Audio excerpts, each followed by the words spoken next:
Bakit hawak mo kamay ng babae? Dami. Dami. Nanliligaw rin ako sa kanya eh. Ako naman lang, niligaw rin naman ako. So yan o mga kapapi, Kaagapay po, please support po natin si Kaagapay, nagnanais na makatulong sa ating mga kababayan. Alright? Business, tanan mga ka-business, mariyog ko, support natin si Kaagapay.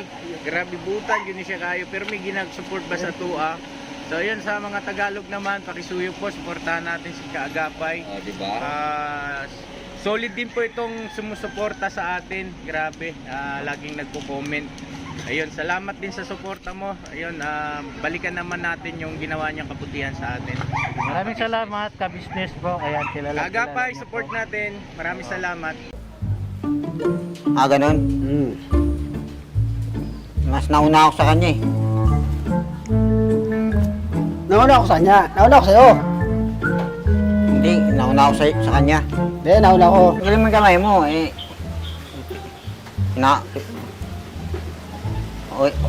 Ikaw ano masabi mo sa amin dalawa? Magalingan na lang kayo. Magalingan. Mas magaling ako sa kanya manligaw. Hindi ako magaling. Hindi, mas nauna ako sa kanya eh. Hindi naman ako papayag. Siya na lang mamili.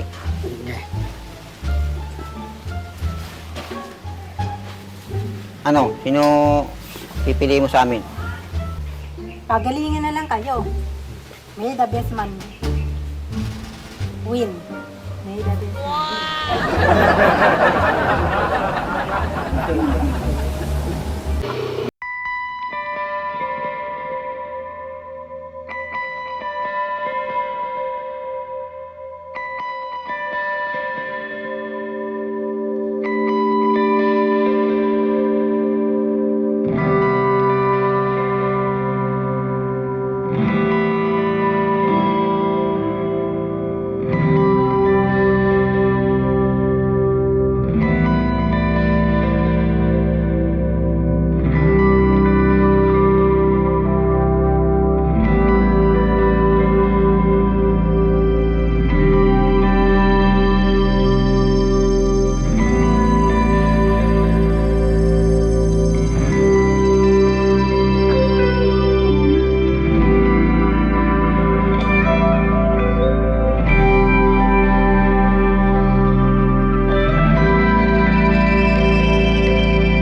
Siya lang mga ano yan, siya lang makakasagot niyan. Chocolate ang ibibigay ko.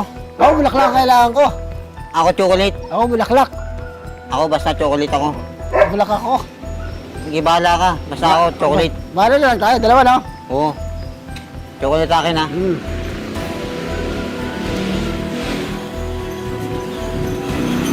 Magandang gabi, magandang araw mga kaagapay. Ayan sa ating mga viewers po na patuloy pa rin nasuporta po sa atin. Magandang araw po sa inyo, magandang gabi kung saan man po kayo naroroon. So yun na nga, nakita nyo po ang unang part ng ating video. Ayan, ang short clip po na pinakita po natin. Ayan, sa mga gusto pong mapanood po ang kabuuang video po or yung full video po niyan, bisitahin nyo po sa channel po ni Kuya Ka Business. And ito na nga, medyo nagkakaroon na nga ng agawan. Ayan. Sa pagitan po ni Kuya Jonathan at Kuya Bong. Sino kaya ang pipiliin sa kanila ni Diyosa? Grabe naman. Ang ganda naman talaga ni Diyosa. Sa totoo lang guys, ayan medyo ano lang si Diyosa. Hindi siya masasabi natin na maputing babae pero maganda po siya. Medyo morena lang po siya. And napaganda po ng mga ngiti po ni Diyosa. So talaga namang mahuhulog ang puso ng dalawang binata po natin. Ayan si Kuya Bong at si Kuya Jonathan. Sino kaya ang mananaig? Ayan, sino kaya ang pipiliin niya? So, comment down below kung sa tingin niyo sino yung pipiliin po ni Kuya Jonathan. And ano nga ba ang magiging way nila ng panliligaw kay Diyosa? Sabi nga ni Kuya Bong, sa kanya daw ibibigay niya flower. Tapos si Jonathan ay ano yan, chocolate. Ako, sino kaya? Ayan, comment down below sa mga gusto anong si kung sa tingin nyo sino yung pipiliin niya. Si Kuya Bong naman, sabi nga niya, gagawin din daw niya ang lahat. Yun na nga din si Jonathan, ayaw din magpatalo. So, di ba? Medyo nakakakilig tong itong kwento po nila na love triangle. Di ba? Medyo kahit papaano nalilibang po si Diyosa. So, hindi po nakakaalam si Diyosa po ay medyo may problema po. Ayan, medyo sabihin natin may depression or stress. So, nakakatulong po yan. Sana nga lagi po silang nandyan sa bahay nila Kuya Ka-Business. Ayan, kasi kahit papaano nakikita po natin na nakakausap siya, na nakakatawa, di ba? Hindi siya namamroblema. So, isa din po yan sa magiging way para, kumbaga, makalimutan yung mga naging problema niya at, kumbaga, bumalik na siya sa dati, di ba? Panigurado, magiging mas masaya po tayong mga nanonood. So, abangan po natin sino talaga ang pipiliin niya. Sa next video po natin, yan po ang inyong malalaman kung sino ang mapipili ni Diyosa. So, yun guys, wag po natin kalimutan. Ayan, please subscribe po Kaagapay and Kuya Ka-Business. Ayan, Ka-Business Official, Papa Dens TV at saka sa Ka-Business Family. And thank you po sa lahat. And guys, sa lahat po ng mga nanonood, ayan, iano po natin yan. Wag po natin seryosohin yung mga mapapanood po natin. Lalo na po yung mga serye po sa channel po ni Kuya Ka-Business kasi marami po akong nababasa na parang siniseryoso nila na akala nila nasa kumbaga sa totoong buhay po. Yan po ay hindi. Yung mga serye po yan ay good vibes lang. Ayan. Kaya wag po natin masyadong seryosohin. At lagi po natin tapusin muna yung video para hindi po tayo nagbibigay ng conclusion na ganito, kaysa ganito. Mas maganda po, tinatapos po natin yung video para hindi tayo nagkakaroon ng katanungan na hindi maganda or hindi tayo nagkakaroon ng mga agam-agam na ano ba talaga yung mga nangyari doon. Ayan, kaya dapat panoorin po natin yung video at saka i-analyze po natin. Ayan, di ba? Kung solid po kayo sa ka-business, alam nyo naman po yung mga serye dyan, di ba?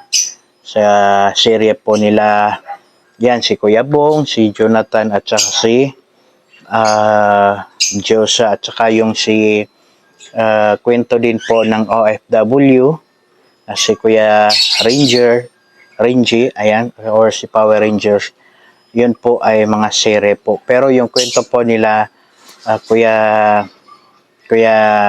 Power Rangers, yun po yung kwento po yun ng buhay nila mismo na parang inaak lang po nila ulit para kumbaga mabigyan din ng kwento yung naging buhay nila, paano sila nagkaroon ng problema, di ba?